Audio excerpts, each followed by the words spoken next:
Okay, welcome to the Poetry Box Live. I'm Sean Evan Ingo Sanders, and I'm thrilled that you could join us for a little poetry today. For those of you who may be tuning into our show for the first time, my husband Robert and I run an independent press here in Portland, Oregon, known as the Poetry Box. Over the past 8 years, we've enjoyed collaborating with over 120 talented poets across the country to publish their books. It's always been our goal to help our authors reach a broader audience, which is why we started hosting the Poetry Box Live 3 years ago. What started out as a solution during the pandemic turned into a regular series. And I have to say, it's been an absolute joy to bring together people from across the globe to share in the love of poetry. We've got another great show for you today, featuring 3 amazing poets, all from the Pacific Northwest. Today's poets include Amelia Díaz Ettinger, author of Self-Dissection, Jarold Ramsey, author of Jump Straight Up, and Karen Gookin, author of The Hills Around Are Dust and Light. Before we get to the poetry, I would like to take a moment to give a giant thank you to all of our veterans out there on this Veterans Day and every day. We salute all the men and women who have served in the United States Army, Navy, Marine Corps, Air Force, and Coast Guard. Thank you from the bottom of our hearts for your dedication and service to our country. Okay, let's get started with our first featured poet. Amelia Díaz Ettinger is the author of Self-Dissection, which takes an anatomical journey through the physical body to find answers about her heritage, the environment, family, and the nature of being an immigrant. Amelia was born in Mexico and raised in Puerto Rico. She began writing poetry at age 3, dictating poems out loud to the adults in her life who wrote them down for her. Amelia continued writing poems and short stories throughout her life while working as a high school science and Spanish teacher. Her poems, essays, and short stories have appeared in many journals, reviews, and anthologies. She recently earned an MFA in creative writing. Amelia lives in Eastern Oregon with her partner, 2 dogs, 2 cats, and way too many chickens. Please welcome Amelia Díaz Ettinger. Thank you so much, Sean. It's so wonderful to spend a cold, early winter day with you guys. And I see so many familiar faces and new friends. So thank you for being here. And thank you, Sean, for publishing my book. I think I have the most astonishingly beautiful cover. I think it's so pretty. Oh, thank you, Eleanor. So I would like to start I'm going to start with the skin. My first poem is on their epidermis and is where maybe I hold my microaggressions. I relish the feel of sweat all over my body after a run. Smile at his feeble attempt to dampen my heat. This skin, with its 5 million pores, bears me open. A sieve, but I favor the tang of salt as it cruises the corner of my parted lips. It tastes just like my tears. This savor makes me wonder, could this liquid be an ocean to carry sins? Or is it more a briny river to relay abrasions? Could anger drip within its droplets? Or float brokenness on vile conversations? And if it does, when the sunlight warms my peel and it filters through my stomas, what does light find there?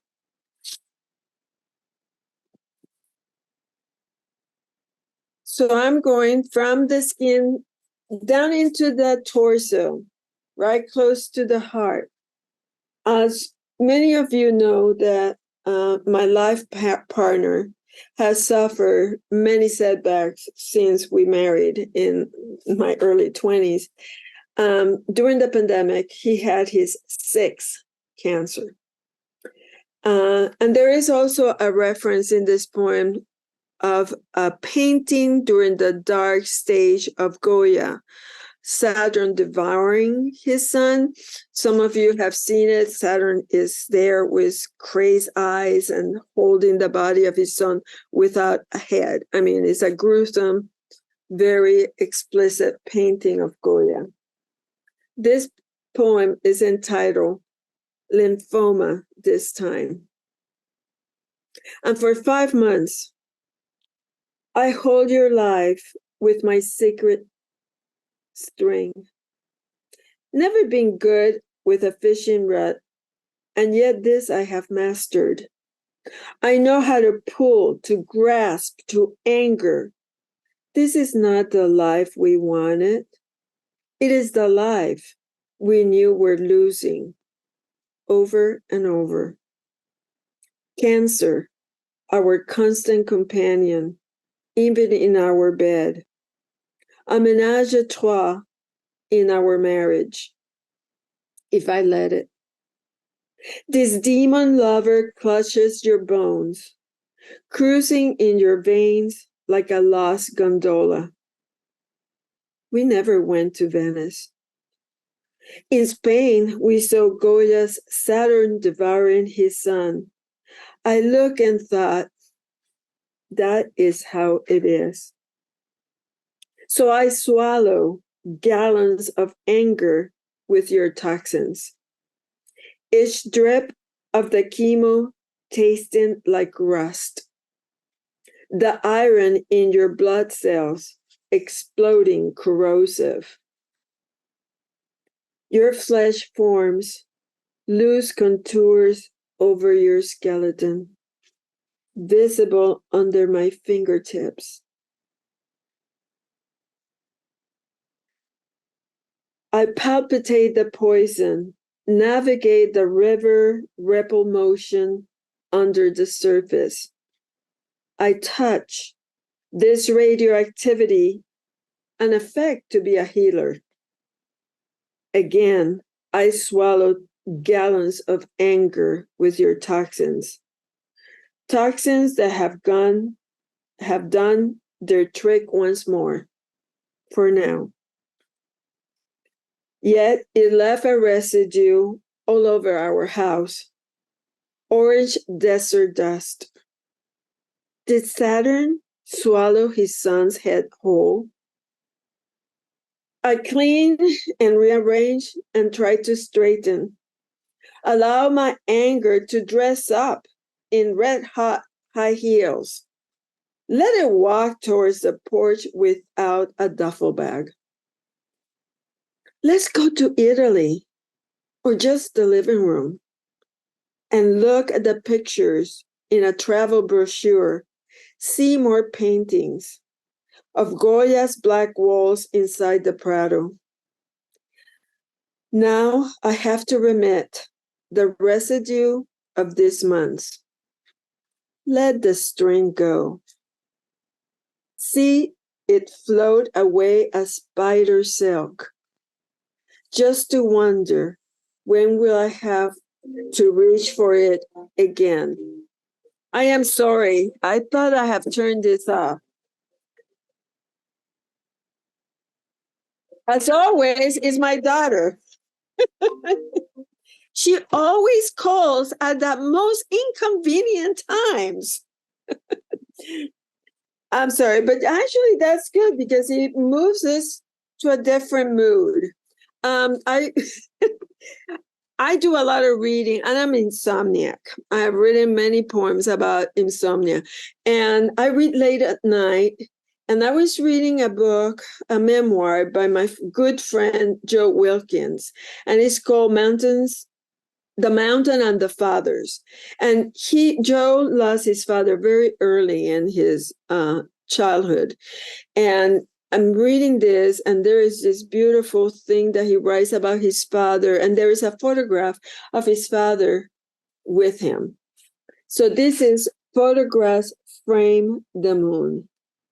Last night, I sat next to the dying fire at the hour when dreams turn to harrowing reality. I read about the boy left in the poet, his loss. He searches for a lost father within his words. He writes about a photo. His father's gentle arms surround his small child's waist. Saddened by his loss, and yet, at least he has a photo. I have not a single one of my mother, not even before the abduction. On the mantle, over the dying embers, a photo of my father fades in his rococo frame. He looms over me, his gaze not quite on me, not quite away. His hands weighs my bony shoulders. He holds on to me as if I were helium. I stare at a distant point outside the camera, my lips parted on a word. What did I have to say?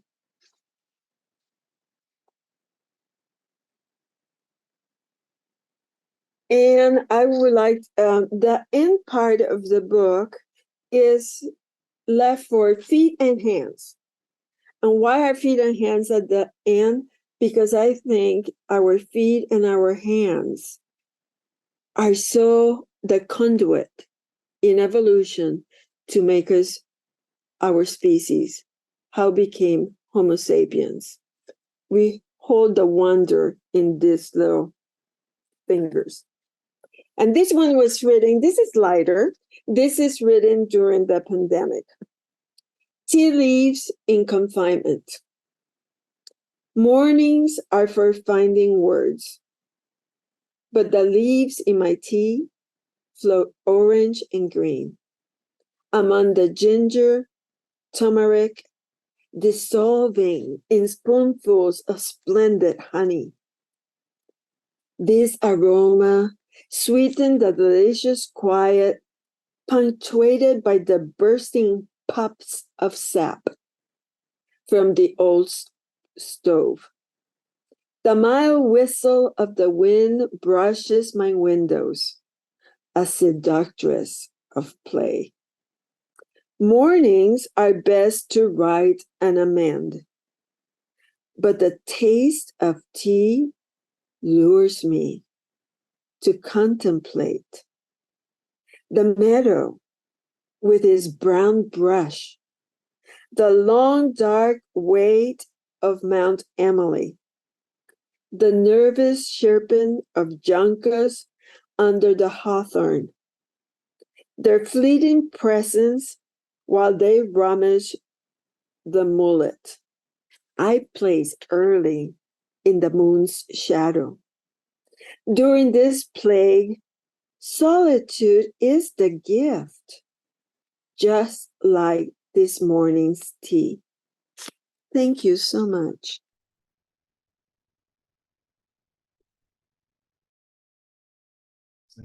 Oh, Amelia, you're done too soon. I was really enjoying that.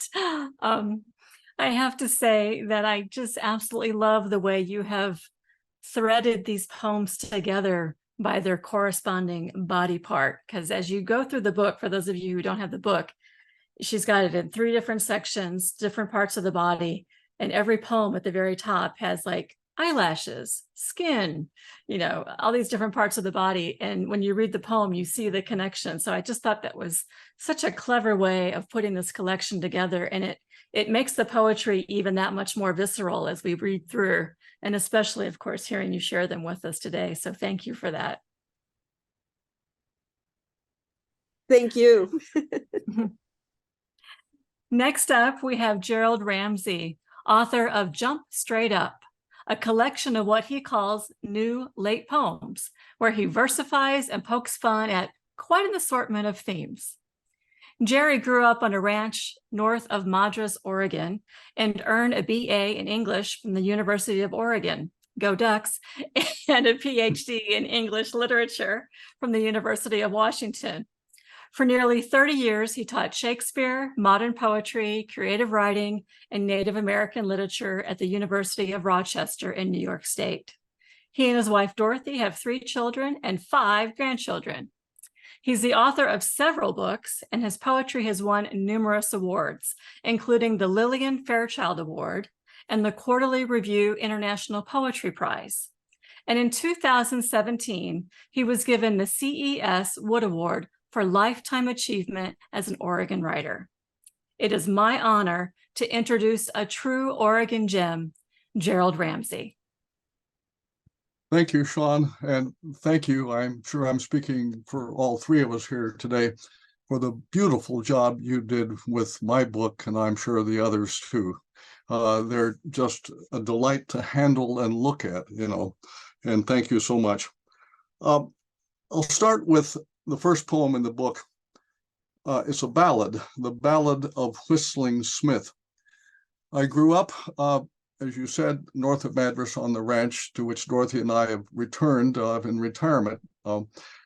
And we're on the edge of a canyon that runs into the Deschutes Canyon. And canyons are always full of stories. And the story that haunted me all through my boyhood was the story of a very obscure figure named Whistling Smith. We don't know his first name. Whistling Smith in 1884 was a sheep herder. He had a large flock of sheep in the canyon and around where I'm sitting right now. The great blizzard of 1884 came. He went down to check on his sheep and froze to death in the canyon, and his body was not found until the next spring. Other than that, we know very little about Whistling Smith. And as I say, I would go into the canyon as a boy and be spooked by what I thought was whistling from Whistling Smith.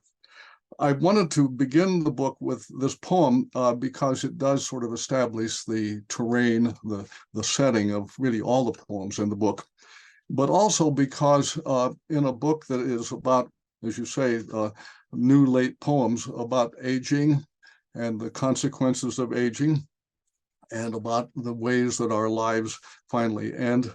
The end that Whistling Smith met in 1884 is about as desolate and bleak and unaccommodated as anything I can imagine. So it sort of sets up a point that I hope the poems that I'll read get beyond. Whistling Smith, oh, Whistling Smith, can you hear him whistling in the snow way down in John Brown Canyon and the air at 40 below? East of the mountains, out on the range, you hear tales of the blizzard of 84. 4 days and nights of heavy snow, and Jack Frost went on a tear and dropped the mercury to 40 below, and the snow was up to your chest. Now Whistling Smith was Boyce's man, and for herding sheep he was the best. At the head of the canyon he had a shack with a rimrock fireplace, quite amazing, while it stood, where he ate and slept when not with his sheep at their grazing. A quiet man, but he was always whistling, they say, both day and night, and the flocks in his care were calm and easy, hearing him out of sight. No one remembers the tunes he whistled, but you're welcome to guess if you'd like. Yankee Doodle, Shenandoah, Dixie, Sweet Betsy from Pike. Late in the day, the blizzard began with his sheep in the canyon. He tried to hike down for a look, but the going was tough, so he came home and went inside. The next day at noon, he went back down, breasting the snow for a mile or more, finding no trace of the sheep until he stopped for a while under a sheltering juniper tree to ease his pounding heart and find what little warmth he could before the day turned to dark. When the snow had finally melted away in early March, they found him there, and his mortal remains were attested by his friend and neighbor, John Brown. The sheep had mostly died, and their wool you could see it for a year in clumps. His bones were buried in a canyon-side field until a homesteader plowed them up. Whistling Smith, oh, Whistling Smith, can you hear him whistling in the canyon, in the snow, way down in John Brown Canyon, and the air at 40 below? Following that poem is a poem titled Pop and Fritz Kreisler. And Fritz Kreisler, you may recognize as the great early 20th century violinist and composer. Pop was my maternal grandfather, Joe Mendenhall, who was also a violinist, although he called himself a fiddler, but he was a great admirer of Fritz Kreisler. And what my grandpa's life was like is about as opposite to poor Whistling Smith as can be imagined, except that he had some tragedies early in his life, but he was venerated and much loved, and that's how it ended for him. My grandpa came from a musical family in the hills of East Tennessee out to Oregon. The Mendenhall boys, his older brothers, all accomplished pickers and strummers, their grandmother Kersey herself a pipe-smoking fiddler, and Pop grew up playing her heirloom fiddle until someone smashed it in a runaway, and he bought a replacement, and I found the saved pieces years later and cobbled it together, but not for playing. Everywhere in our homestead country, Lamont, Culver, Opal City, Heel String Nation, he played for the all-night dances, his brother Walt on the banjo, Bill Barber on the bones, and when she learned to chord, my mother would second for them on the piano as they galloped through Cotton-Eyed Joe, Money Musk, Devil's Dream, reeling it out by ear and heart until Pop grunted, change, and she would change the key and off they'd go, higher, faster.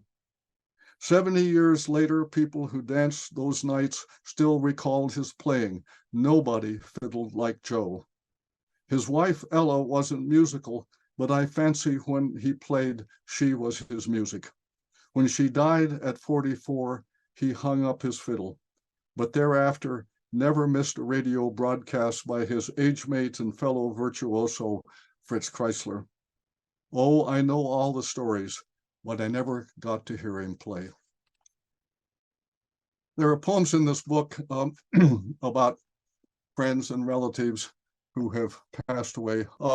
This is a poem titled The Aeolian Harp Makes a Comeback, and it's for somebody that I suspect many of you knew or at least know about, Ursula Le Guin, who was a great friend. At one time, if you aspired to be a poet or a seer, you needed one of these.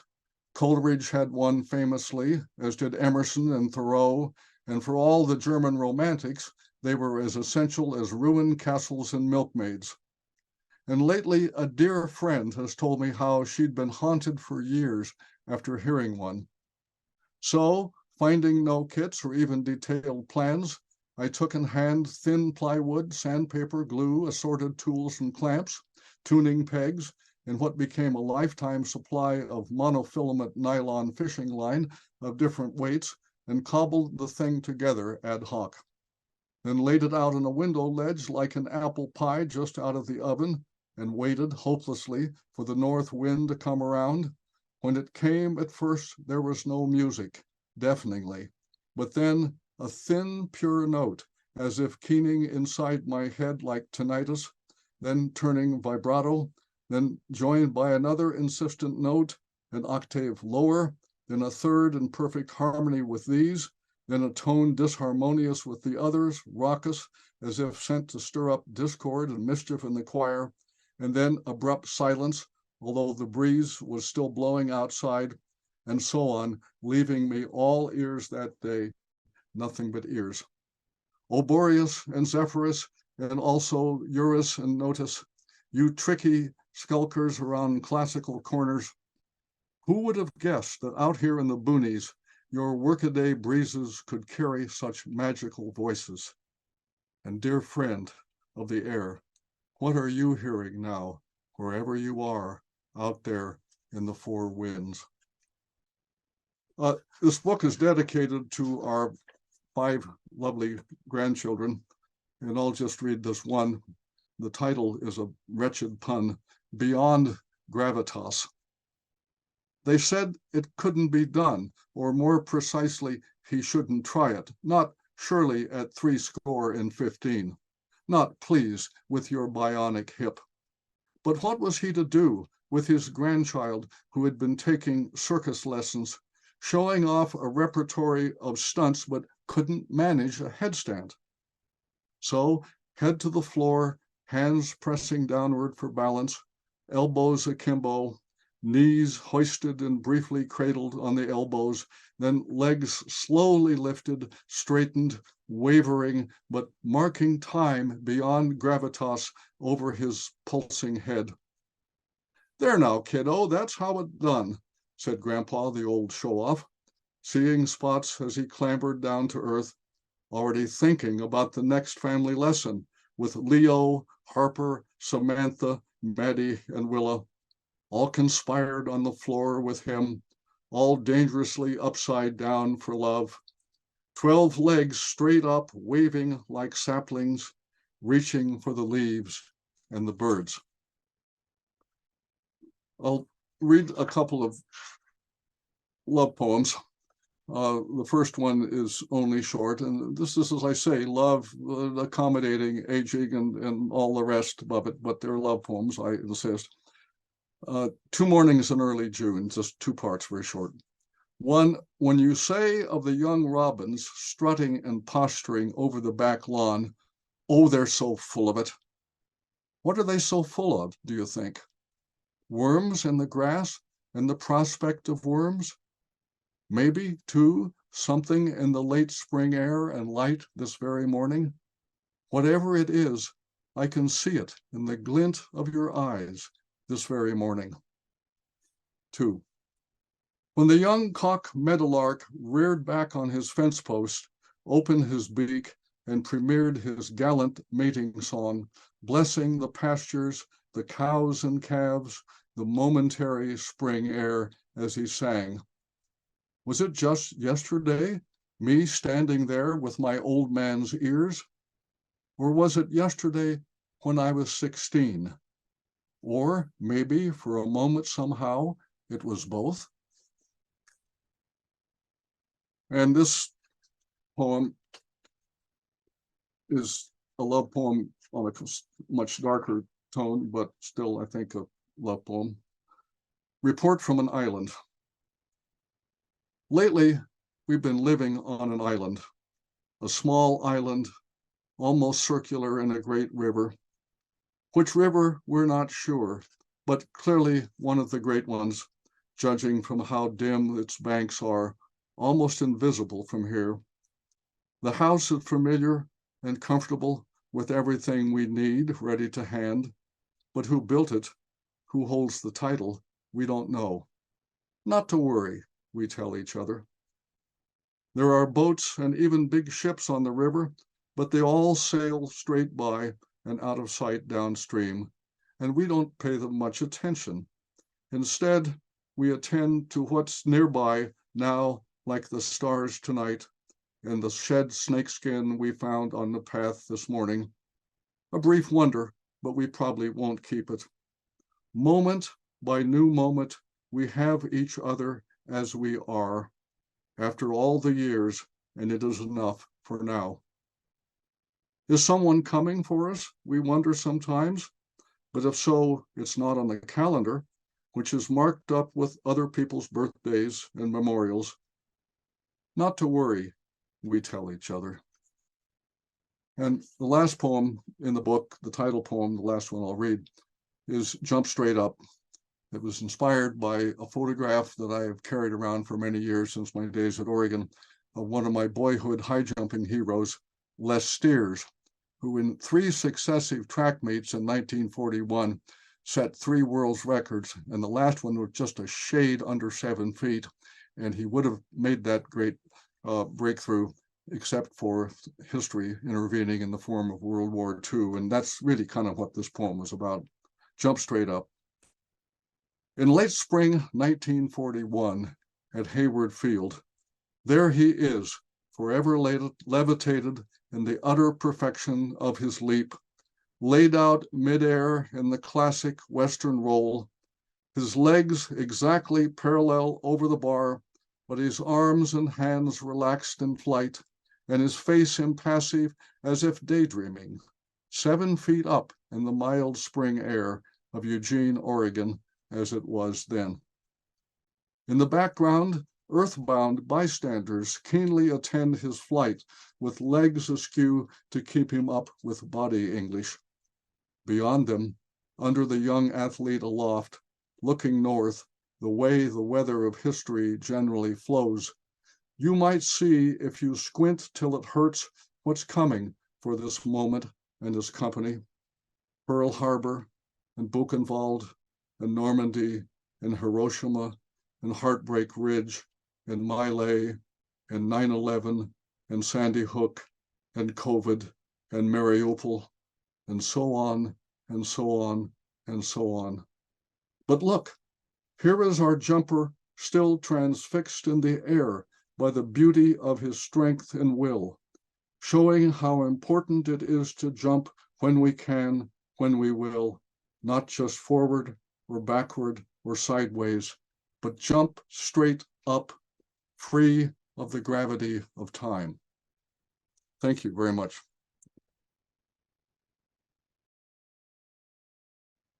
Oh, Jarold, that was wonderful. I just have to say, working on this collection with you has just been a true delight. And each time I would read through the chapbook, I kept finding a new favorite.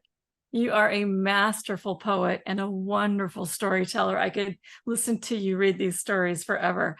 Thank you so much for sharing Thank you with so us much, today. Sean. And the pleasure and delight in this is reciprocal, believe me. It's been wonderful to work with you. Such a treat, such a treat. Thank you so much. Okay, and now I'd like to introduce our final poet for tonight's show. Karen Gookin is the author of The Hills Around Are Dust and Light, a lovely collection of poems that tells her story of growing up as a wheat farmer's daughter in northern Montana. Karen is the daughter of a school teacher and a wheat farmer, and being the youngest of 3 children, she followed her siblings to the University of Montana, where she studied with Richard Hugo, Madeline DeFries, and Jim Crimley. Later, she and her husband Larry moved to Oregon, then Washington, where Karen earned her MA in English and taught at Central Washington University for 30 years, 20 of them playing flute and piccolo in the Yakima Symphony Orchestra. Several of her poems have appeared in regional publications and online journals. Forever Montanans, Karen and her husband return often to hike, camp, and stargaze in Glacier National Park, while she and her sisters still farm their father's land. Please welcome Karen Gookin. Thank you so much, Sean and Robert. I'm so happy about this chapbook and grateful, Sean. I think the cover you found is beautiful and absolutely perfect for these poems. You're really the first editor I've worked with this closely, and you made everything, the entire process, easy and smooth. So thank you. And to all the folks here on Zoom today, my family and friends, thanks for being here. And to Amelia's and Jerry's fans as well, thank you for helping us read our poetry. It's an honor to read with Amelia and Jerry, and an honor to be publishing with the Poetry Box. So thank you. For me, this first chapbook is a long-time wish come true. Thank you. I'll read a sampler of chapbook poems and begin with Dreaming the Houses. This poem holds the title in its lines and wanders through 3 recurring dreams I used to have of 3 houses in Montana that I used to know. Dreaming the houses. They come in 3s like the dead, then disappear for months, each a ghost of intention. No door, no window, just dry, lucid frames. One house slants bare up the hill, green duplex like our first small place. We're on the left this time. The hills around are dust and light. Our daughters scatter new consonants from room to room.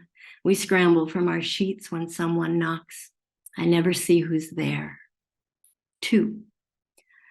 In darker space, I move through time, peer behind doors into each corner.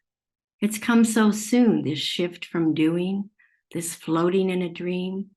So many rooms, long like my grandfather's house, a cavern of high beds, narrow dressers, all spring and harvest. Such purpose filled the bins with grain. I walk the length of memory, stand closed with generations in a hall of dust and shadow, never there alone till now. 3. Green walls return, shingled on a slope near town. Always driving up toward where I've been and losing people lost before. I roll car windows down to search a crowd for anyone I know. The way back home has edges. I never go inside, but drive straight past on hard dirt roads that wind away till sky and earth cut half and half. Blue-gray on fallow. Dried stalks volunteer empty shells, loop and crack unharvested. I follow tire tracks that are my own.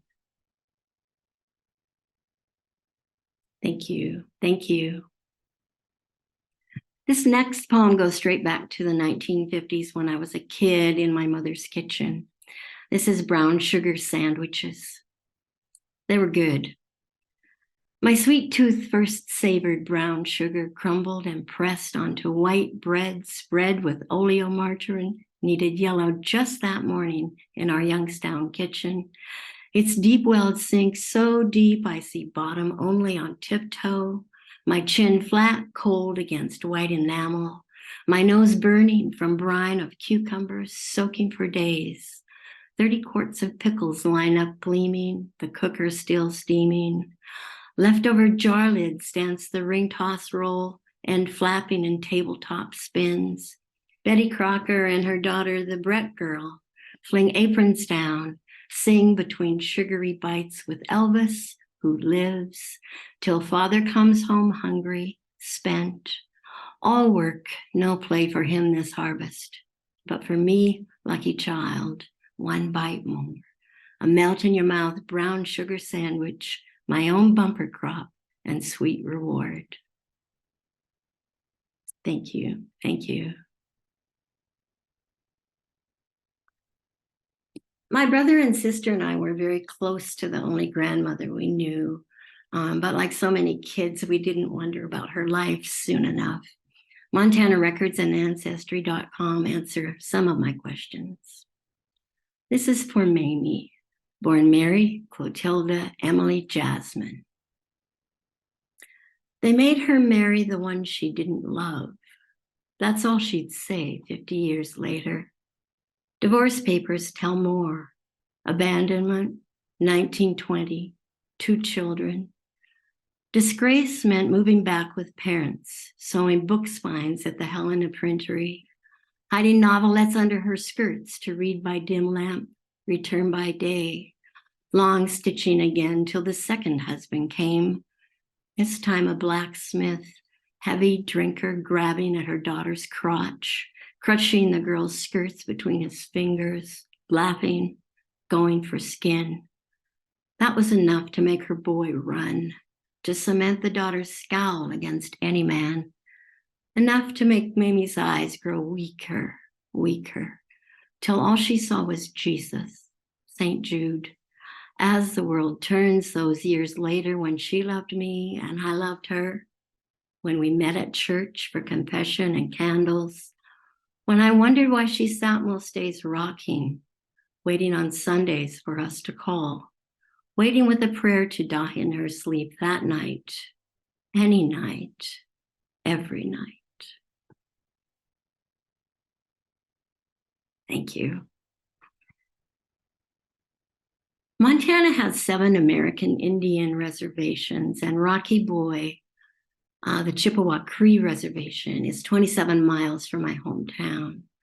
When I was a kid growing up, many young Rocky Boy students were bused twice that distance to town and back for school every day. This is Rocky Boy proud. Hair down her back, nearly as long as I was tall, so black, so straight and shining. She knew how to wear it too, how to whip it round her shoulders, let it fall where it would. I remember her dancing in May Day parades, full leather dress with Chippewa mothers, sisters, grandmas, babies strapped on their backs, and her hair swinging in time as she leaned forward, one arm fisted tight behind her, moccasined feet stepping perfectly, ankle bells jingling to the drums of old men circled and wailing on the truck bed they followed. Fourth grade, awestruck and ignorant, I imagined a princess, wanted a friend. Always we smiled, nodding soft hellos. But 1957 and B for Belcourt, L for Larson would never walk in line together. Our teacher called her to the front one day, offered an envelope with money for a wash and cut downtown, a real salon, she said. And so my worried wait each morning, studying the teacher's downward glance, till days later catching her opened mouth frown, when this stone child I'd never know strode through the door, black hair bold and glistening in the longest braids I'd ever see. Even then, 10-year-old daughter of a Norwegian farmer, even then I knew it and couldn't help my grin. Thank you. Interlude by NPR. Weeknights, I wait for it, that uplifting pause between words, the guitar strumming 6 single notes rising, repeating, a horn answering, and one last pluck of string to end. 8 bars to close the day and nothing else like it. How this ripple of melody touches the whole of me, soothes and quiets my nights like a tear wiped away, a long-held breath let go. What turns a common tune toward sublime? The nuanced caress of fingers on guitar strings, that slight hesitation between 2 notes, a short phrase so familiar, yet I can't hum it or describe it. Words won't help you hear it. They must know, those radio people who conceived and composed, then placed this riff right here with a click, 9:35 p.m., to ready us for the coming darkness. An hourglass turned over each night, the moments of our day sifting like the sand from globe to globe. Thank you.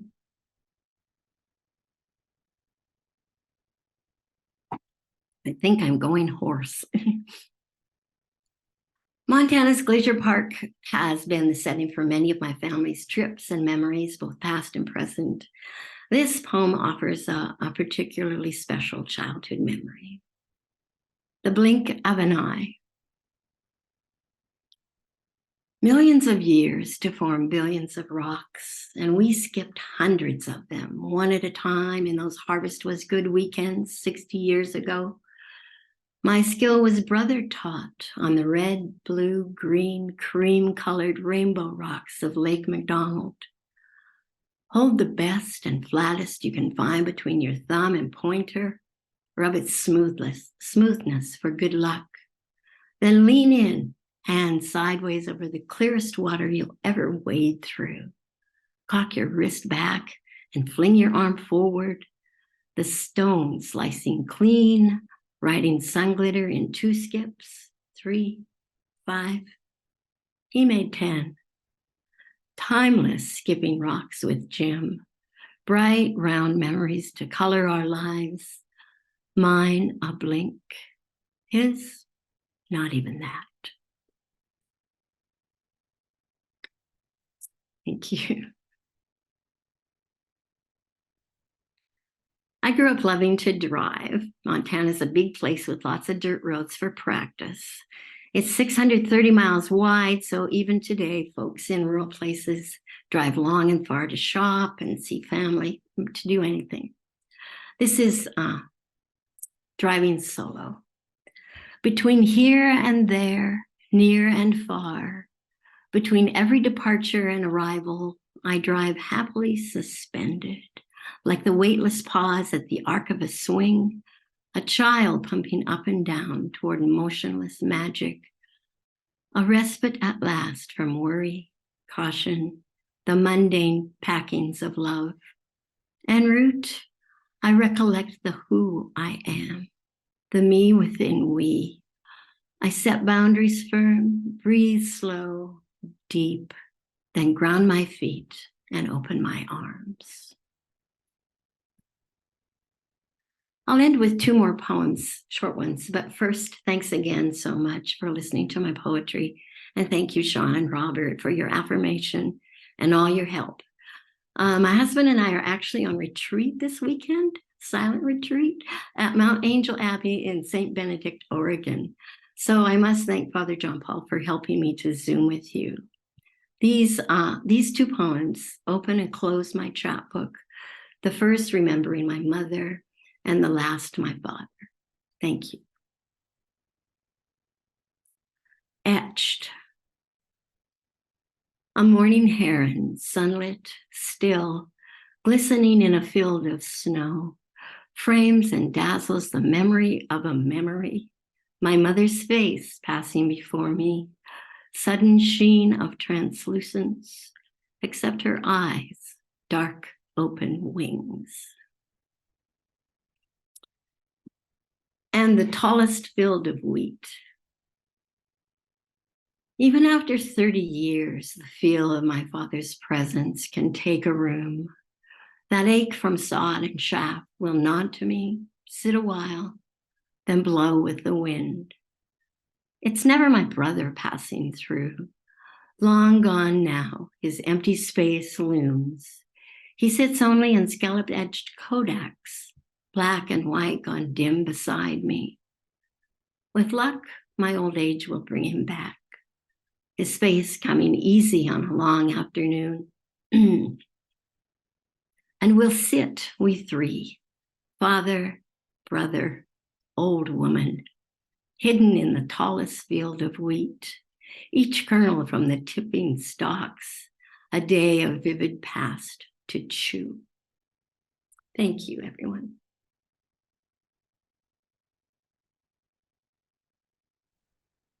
Oh, Karen, that was truly lovely. And I have to say that these poems really do have a way of reminding us that the simple things in life, the brown sugar sandwiches, the small, seemingly ordinary moments really are filled with magic, and they're really worth hanging on to. So I want to thank you so much for sharing your Montana with us today. It was beautiful. Let's have a giant round of applause for all of our readers today. I would like to thank all 3 of you, Amelia, Jarold, and Karen. You were all wonderful. And thank you to our audience for supporting our authors and joining us for another edition of the Poetry Box Live. This is our last show for 2023, but we'll be back next year on January 13th with 3 more amazing poets, Wendy Erd, Stephen Croft, and Penelope Scambly-Schott. I'd also like to remind all the poets and artists out there today that this Wednesday, November 15th, is our last day to submit your poems and art for our 14th issue of the Poeming Pigeon. So you can find all the information on our website. And if you'd like to keep up to date on upcoming shows, new releases, and our various publishing opportunities, you can subscribe to our monthly newsletter by going to thepoetrybox.com, where you'll find a sign-up form at the bottom of every webpage. Thanks again for joining us today. We'll see you next year on the Poetry Box Live.